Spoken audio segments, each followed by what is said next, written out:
Guys, andito tayo ngayon sa El Sancho Hotel dito sa Naga. Yan, dito kami ngayon sa El Sancho Hotel kasi ginabi na kami dito sa Naga. Actually, so the time now is 9:30. So medyo late na din. Dito na nga kami dumiretso. So far, ito yung kanilang lobby. Malapit lang siya. 1 kilometer, I think, from the Naga Town Center. And maganda yung ambience niya actually. Yan. So, dito yung concert naman.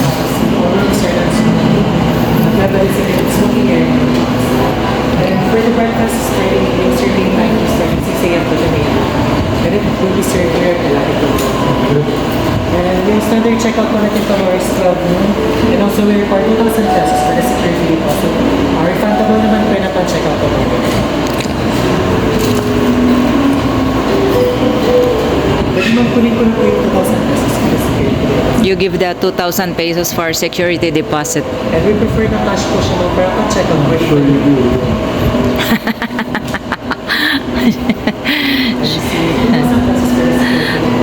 Okay. Tingnan natin.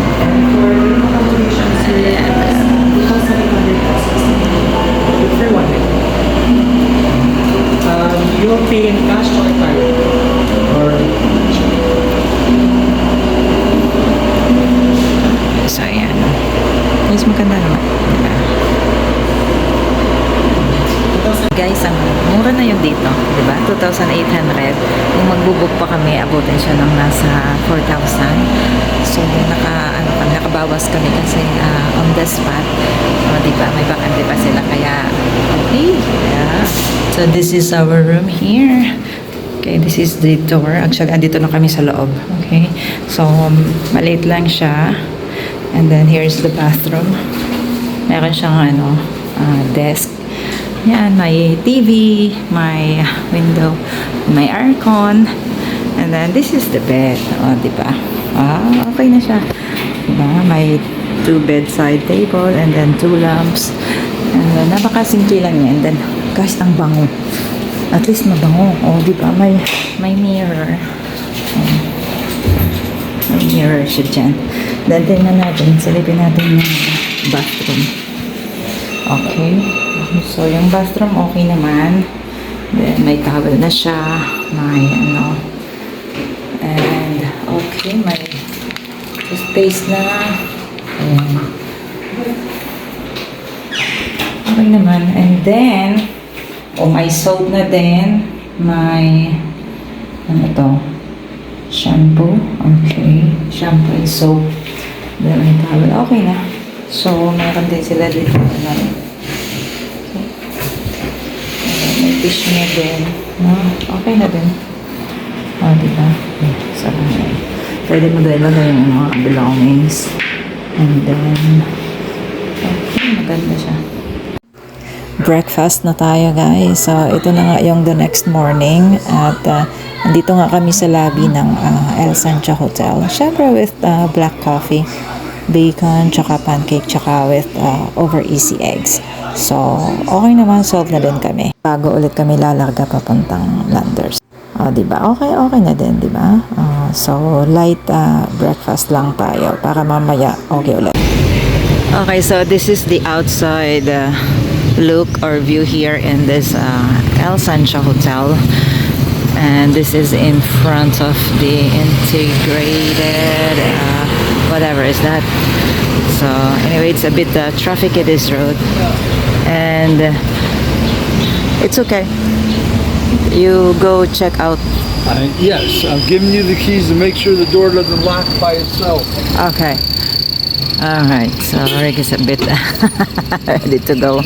Well, this is the El Sancho Hotel. Okay, so it's up the 3rd floor, and 4 cars can fit in this their in front parking area, and there's this another car park on the side.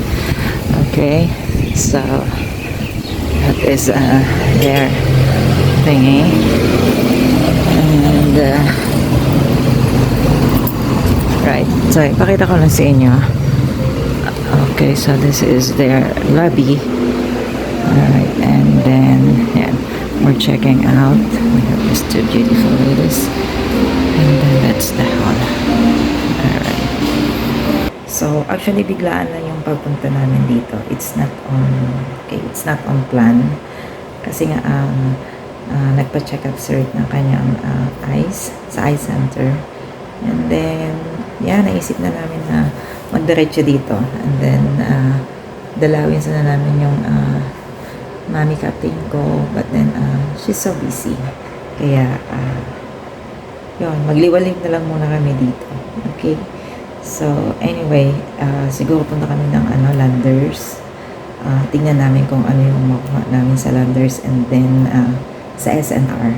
Kasi sa Sorsogon, there's no Landers, there's no SNR. Kaya, doon na lang kami punta.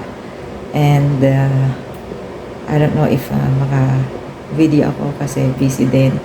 And along the way, actually, naligaw-ligaw kami papunta dito. Because none of us doesn't know really the way.